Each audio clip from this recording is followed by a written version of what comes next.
Good afternoon, you guys. I'm here with Tim and Alex, and today we're going to break down a very complicated job into very easy to understand steps so that if you guys are out there trying to tackle projects that may be a little bit out of your comfort zone, you can see exactly how we did it.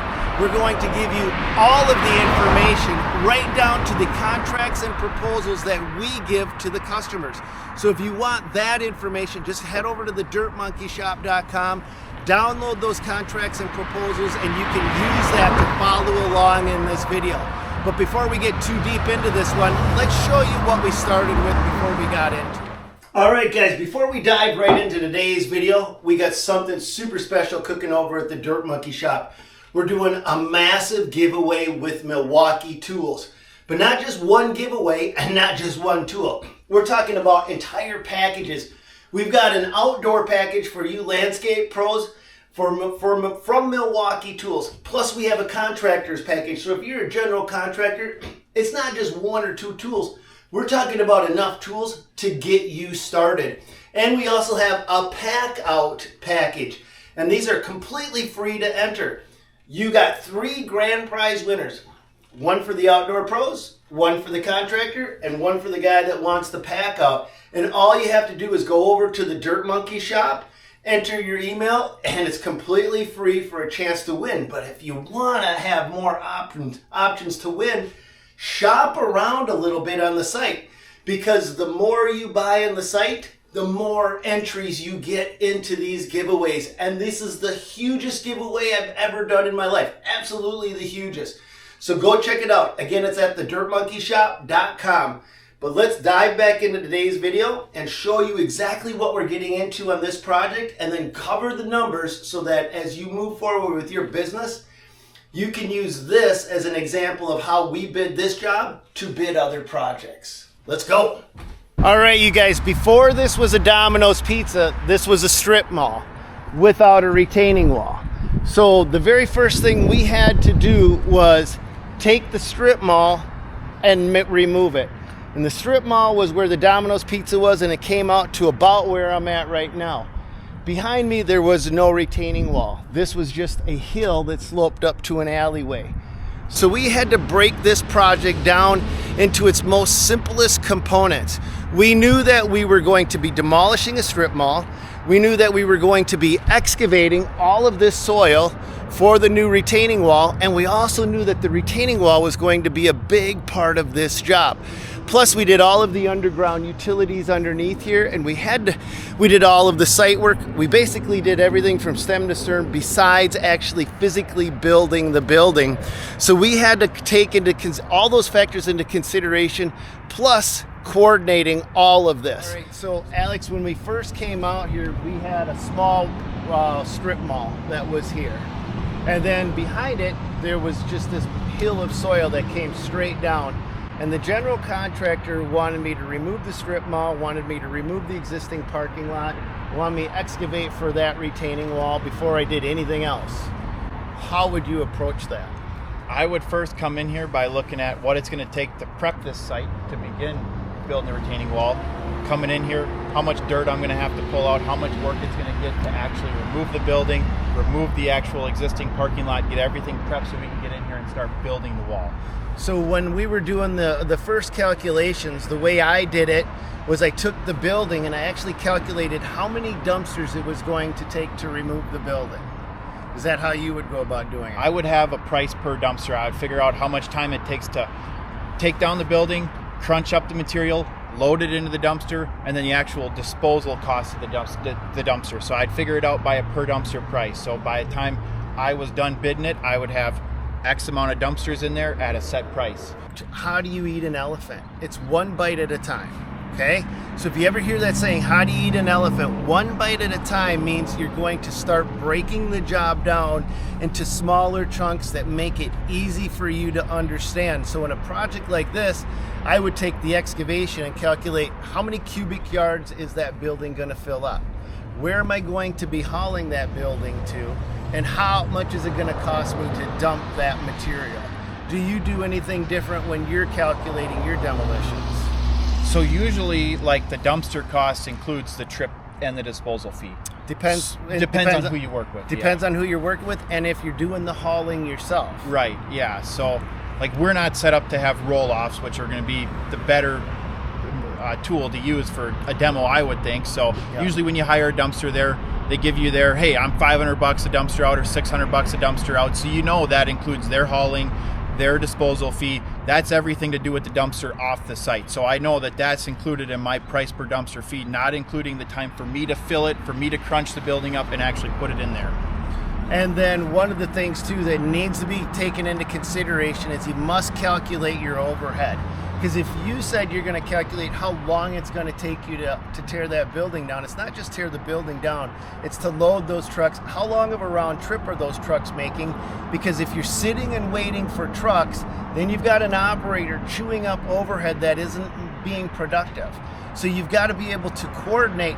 I need to have enough trucks on site so that the operator doesn't get overwhelmed, but you also don't want him sitting there twiddling his thumbs in between loads. Not doing anything. You want him to be able to continually operate at a smooth pace. Right. So you've got to actually time it. Where I've gone to the site, I've gone on a job site like this, and I physically drove the site from here to the dump, back, here to the dump and back. So I knew exactly how long a round trip was going to take, because when you have enough trips, it adds up fast. Oh, yeah. And so when we were originally looking at it, the soil for this came down to right about here. So this, from this point here up to there, was just a hill. So what would you do if you're looking at this going, I got to cut all this out, I got to get rid of all of this?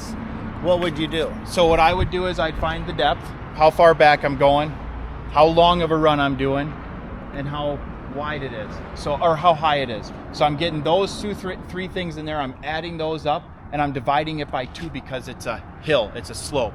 So it's almost like a triangle. And then I would do that by how many cubic yards I had, and then I would multiply it by 1.25 for the fluff, because it's going to take up a little bit more room in the truck once you unpack everything and pull it all out. And then I would figure out how many truckloads it would take.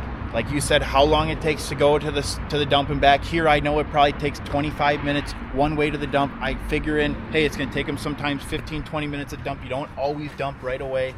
So I add a little bit of fluff in the running time as well too, so we never lose out on that. So the actual calculation is length times width times depth divided by 27 times 1.25 automatically converts space to cubic yards to fluffy cubic yards. So length times width times depth creates the cubic yard creates the volume, and that's in cubic feet. You divide by 27 to convert that to cubic yards.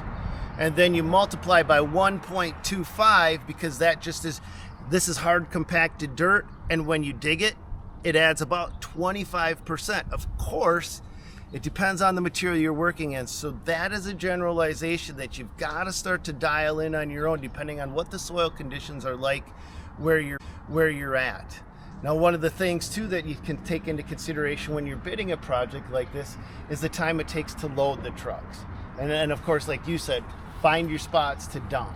Yep. And that's how you really can dial this job in. That's where a bid is won or lost, is by getting really tight with these numbers here, because this is where a lot of guys lose their shirt. They don't do good on stuff like this.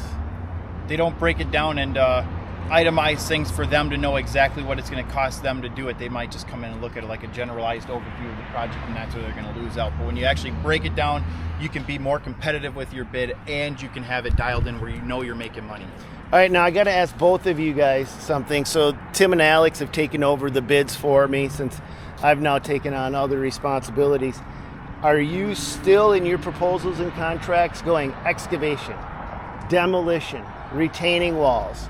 Are you creating the contract that shows all of those numbers broke out, or are you doing one lump sum bid to take over a project like this, and you've done the calculation on the back end but not shown the customer? It depends on what looks most simplistic for the customer. Okay. So it depends on the relationship and what the project is we're doing, and then sometimes they'll ask for stuff to be specifically broke down. Otherwise, we'll throw the excavation demolition mixed in with the retaining wall. Most of the time, retaining wall's by itself, but yeah, it depends on how big the project is. If it's a $50,000 project, we're going to break that down more in depth, just because, like you said, you can't bite an elephant in one bite. You know, you don't want them to see, holy crap, 50 G's. Well, when you break it down, here's demolition, here's the actual wall, here's the additional work. But then there's somewhere it's just a 1 or 2 day job. It's easy enough to include what we're doing and just a nice one set price on there, just to keep it easy for the customer. If they want more details, we can put more details in there. One of the things that I'm going to warn you to do is put limits on your numbers for the excavation and demolition. Up to. So we will excavate up to 500 cubic yards. We will demolish up to 150 cubic yards of material. Up to limits your liability. It's a way to protect you as the contractor, because if you say we will excavate for this retaining wall, if it's 650 cubic yards because the fluff factor isn't right, you're eating the other 100 plus cubic yards. And it's just a very simple the word up to is a very simple addition which protects you in your proposal, but it's not something that you know right out of the gate. It's a hard lesson to learn, but it's such a grand unveiling when you just go, wait a minute, all I got to do is put up and to in my proposal, and now I'm safe. You want to be as close as you can, because then if you're way off and you come with a number and you're adding $15,000 to the project because of something you missed, well, that's not going to go over so well either. It's going to scare them away. You're going to want to be close. All right, Tim, now as we look at this retaining wall, Tim was actually here when I was building it. Now, Tim was running a different site for the most of the time. But as we were building this retaining wall, I actually had a crane. So when I was doing the original numbers on this job, you see that power pole right there? I had an actual crane come out and hold that power pole in place, hover it above ground, because as we were digging, we had to dig back for GeoGrid to install this retaining wall. We had to actually dig back right up to the alleyway. We actually had to get a permit to use the easement of the alleyway, and we had to hold that thing up with the crane. Now, as you look at this retaining wall, Tim, what are the factors you take into consideration when you bid something like this? When you're bidding, you gotta first figure out, okay, is it over 4 feet? Yes. Well, that's going to require engineering. So now, everything we've talked about with the soils and stuff here, you're going to want to. There's going to be a site plan most of the time for a project like this. This is already, and it's going to have your proposed grades next to your existing. Sometimes they're overlaid on the plan, so then you can do a takeoff of that too and figure out how much soil is coming out based off of the plan. So it gets you even closer. So now if this is residential, you don't always have a survey. You don't always have a situation. So now you got to do your measurements and figure out, the divided by 27, get your numbers that way. So in a retaining wall like this, though, we've got to calculate the actual square footage, because they don't give us the square footage on the plan. This had a blueprint, and it had just bottom of wall elevations and top of wall elevations, and we have to actually go through and hope and pray that the surveyor got all of their elevations right. You want to double check. So you get your wheel out and you get your height of the the height of the wall. Because when you're coming here to measure this, initially you have a hill here. So how are you going to tell where that wall is? The height of that wall is. That's when you go off from the blueprints. If they're calling out a bottom of wall at 890 and the top of wall at a 905, that's telling me that I got a 15-foot tall wall right there in that corner. And if the wall is 50 feet long at 15 foot tall, I'm going to calculate that as part of that square footage, and I'm going to break the wall down into its segments, because I've got to get really close with those excavation or with those retaining wall numbers, right. The actual square foot. Now, this is the time when we rely, especially with retaining walls, we rely on square foot numbers. With dirt, it's a cubic volume. How many cubic yards of material are we going to be hauling out? Right. With demolition, it's a matter of cubic volume plus the time it takes to do the demolition, and that's the same thing with excavation. It's a matter of time and quantity of material intermixed with the overhead, and the overhead is in conjunction with the amount of time that we plan on spending on this job site. But you said something that I'd like to dive into more, because there is a huge difference between bidding a retaining wall that has GeoGrid and bidding a retaining wall that is a freestanding, non-geogrid. Why is that? What do you take into consideration for that? And let's walk this way so you can see this. Well, labor involved is going to be more for one. Time, Equipment, time. But initially, let's start with excavation. So on a regular freestanding wall, you're probably 2 feet back to give yourself some room. You got a foot of rock going behind it, and you got, well, depending on what material you're using, the blocks are a foot thick. Now, when you get into geogrid, a wall like this, you're probably 12, 14 feet of geogrid behind it, right? Yep. So you have to excavate, you have to account for excavating 14 feet of soil behind your wall, all the way down, more, because you're going to have to make it safe for yourself and over excavate a slope. Yeah. Cut it out. Because if you've got 14 foot of geogrid here, you can't dig 14 foot down because you got 14 foot. Actually, the geogrid is longer on the bottom, so the bottom has to be 14, putting the top toe of that slope out 18, 20 feet. It depends on how big that is. And then that material that you excavate out, that excess material, that doesn't get hauled out because that all has to get put back into place. Right. And you have to figure out where are you going to store the material while I'm digging it. And that's where you look at your site and you're like, do I have the room for that? Okay, well now I'm going to want to start in the corner on this one and work my way out. But you might have to do it in sections. Also, what's going on up top, you got to think, now if I excavate all this soil and leave it open to the elements, are we going to have a bunch of collapsing and issues? So now you might have to calculate yourself for taking 20, 40 feet at a time. Absolutely. That is exactly how we did this project. Was we had to do the dig in stages because we didn't have enough room on site because it's a tight site, because they weren't going to wait for us. The general contractor that built this was terrible. Let's just put it this way, just so you guys know. And you're going to find this. You have the best laid plans can get screwed up by the worst general contractors. And you remember this guy, right? He actually fired the water department. The city. He fired the city. He said, you're not allowed on my project. Kicked the city off from his job, which gave me this big red alert, because that told me this guy, that's something you can't do. And now we've got this wild card thrown into the mix. And though we have this plan laid out that we're going to excavate this, we're going to rebuild the wall, then we're going to excavate the dirt that we excavate from the second section is going to go behind the first section, and we're going to hopscotch it. But now that adds more time to a job, doesn't it? Definitely. Yep. Yeah. And so then you've got to communicate with the GC how you plan on doing this, and if it's possible to communicate beforehand. But like I said, a lot of times the GCs, you can have phenomenal GCs, amazing, and then you can have guys that probably should be serving the pizza, not building the pizza place. Because the guy that we worked for, here's a great example. We got the retaining wall done, everything's ready to go here, and we get into the point where we're starting to do the underground utilities, and he tells me he's got the asphalt scheduled to go in. We don't have the underground utilities in.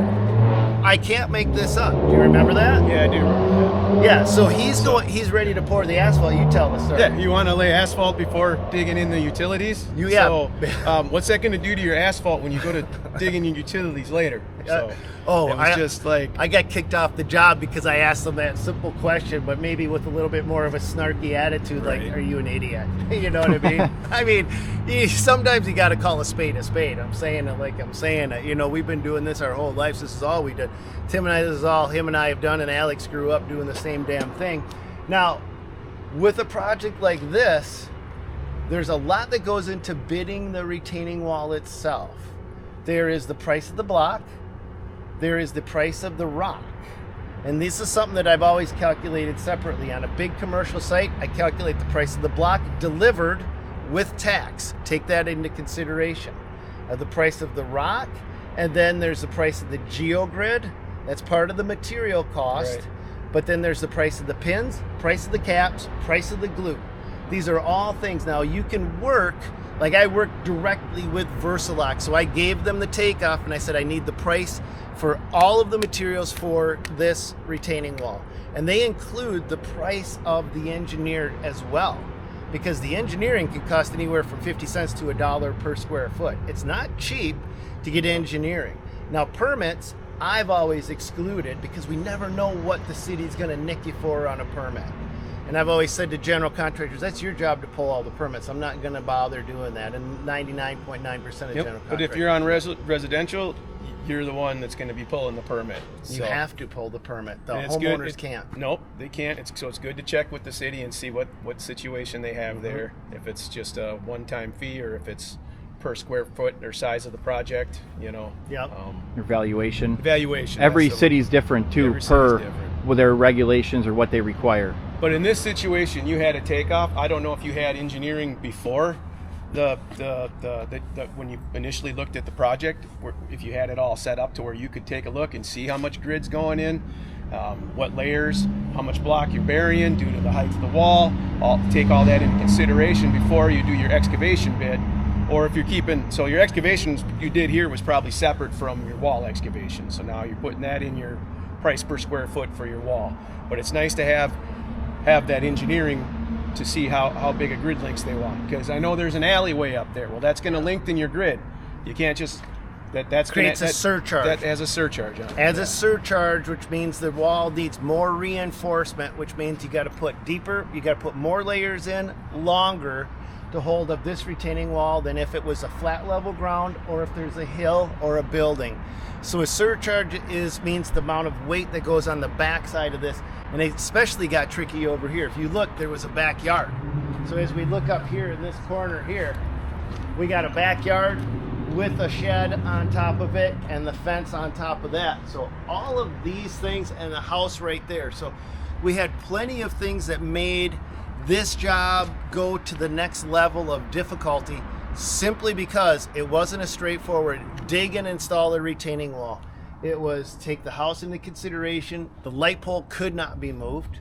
That light pole right there absolutely couldn't be moved. So I had to pick that up and dig underneath it and then pack underneath it and have that all tested. So these were all the steps that I had to put in place because these fall under my umbrella of responsibility. It can't be oh, by the way, this is a change order because I'm stupid enough and I missed it.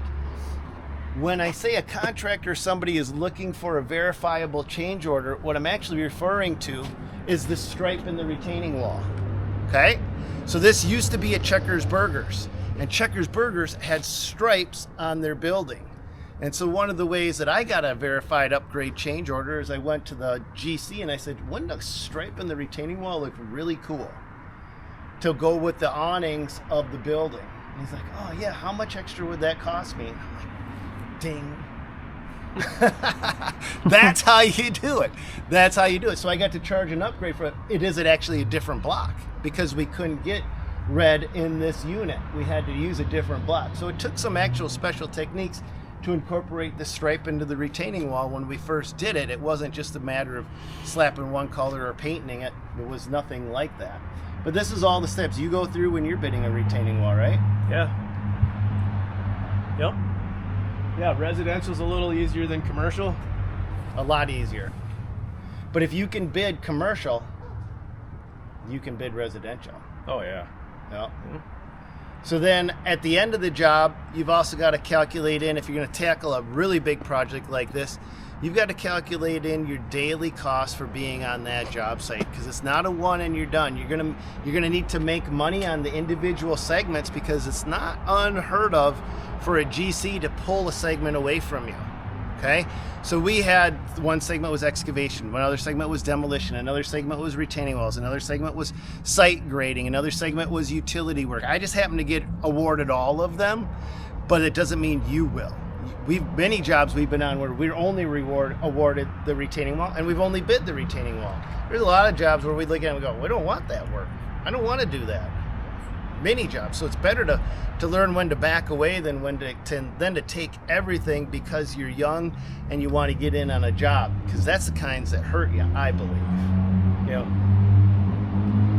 I should say, so commercial can be easier to bid because you have all your numbers, and sometimes the survey's done and you have the proposed and finished grade, or proposed and finished grades, but and your wall numbers and everything. But if you're residential, you seem to get, it's better to work with when you're working with one customer and you have nobody else on your job site, and you feel like you got a little more room for things with a residential customer.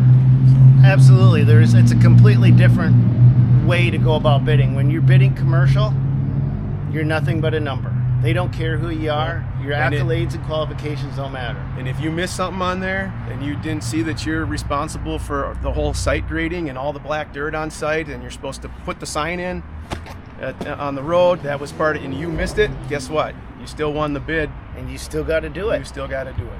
Residential, there's no surprises like that. You're bidding for exactly what you are saying you're bidding for.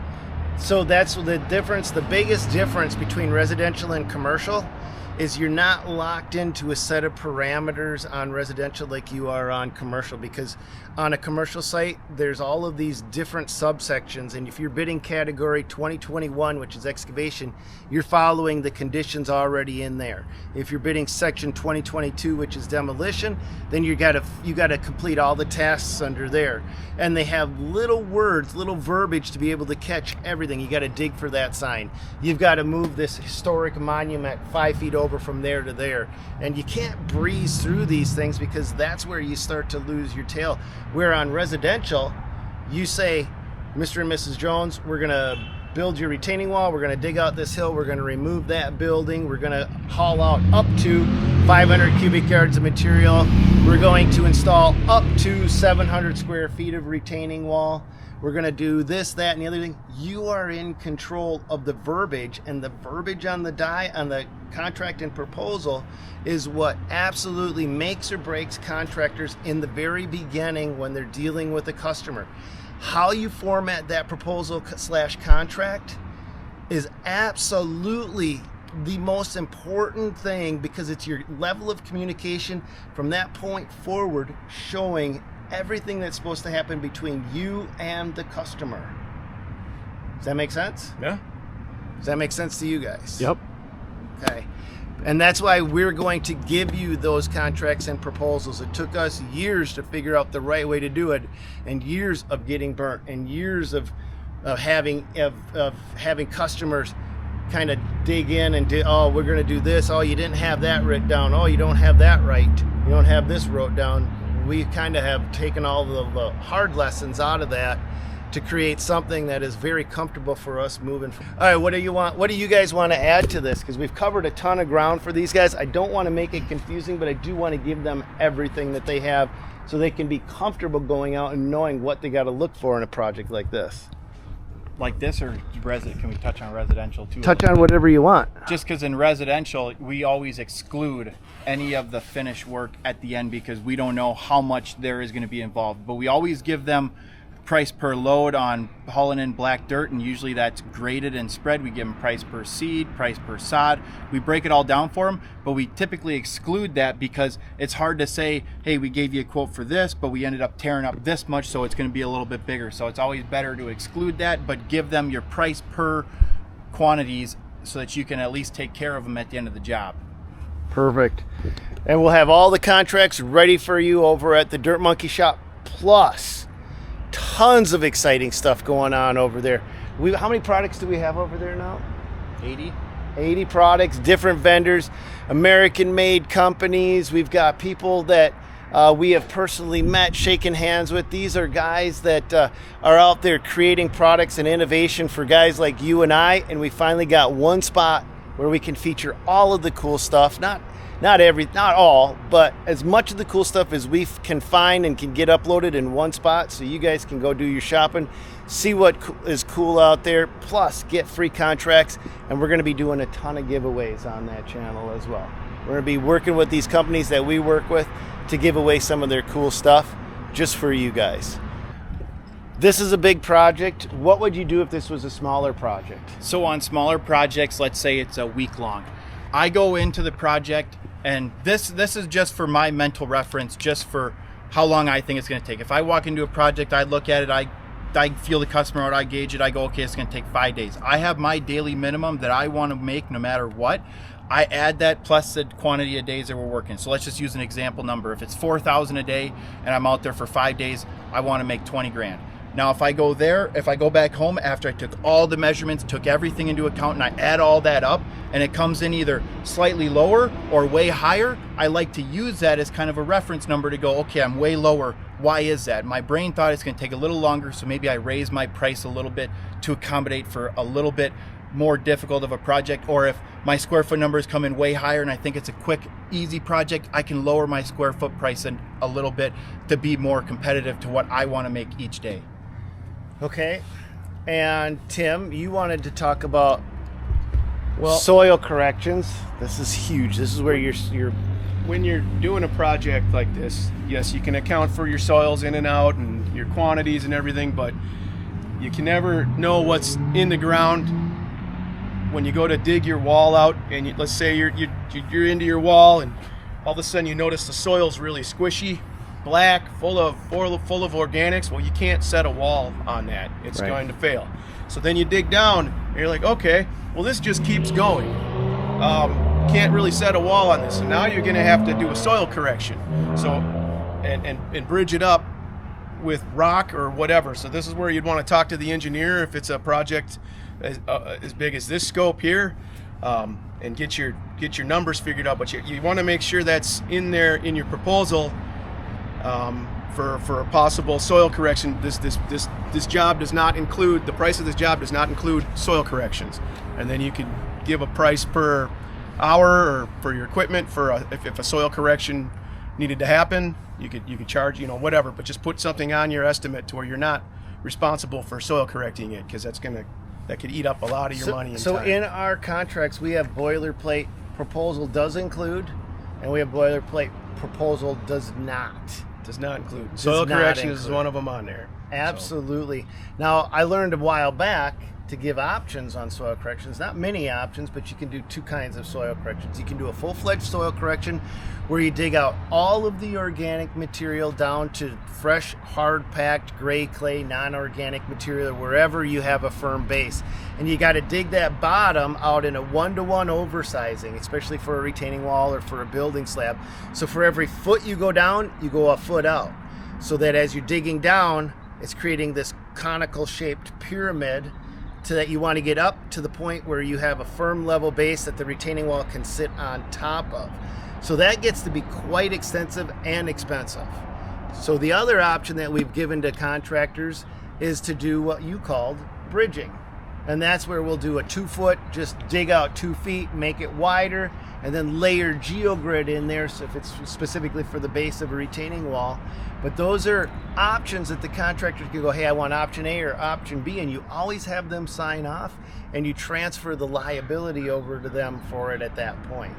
Also, you have to, if we do a full-fledged soil correction, you've also got to add in that you want them to test it, because the testing verifies you did your job to what you were supposed to do. It verifies all your numbers so that you're in the safe, so that if you ever have a failure down the road, you can say, nope, my job was done right. Here's the proof. Here's the report from the geotechnical engineer. Here's where we hit at 97% standard proctor density at this point. We hit at 99% over here. We hit at 101% over there. And we've gotten up to 105% standard proctor density. So you can go over 100% when you're compacting soil. And it's not bad if it's done in the right case, just so you guys know. But none of that is included. This is where those change orders start adding up, because that's where you can have a justifiable upcharge in the price of the project. Yep. So don't eat it. Don't eat nothing. Don't eat nothing, man. General contractors don't have your best interests at heart. They don't.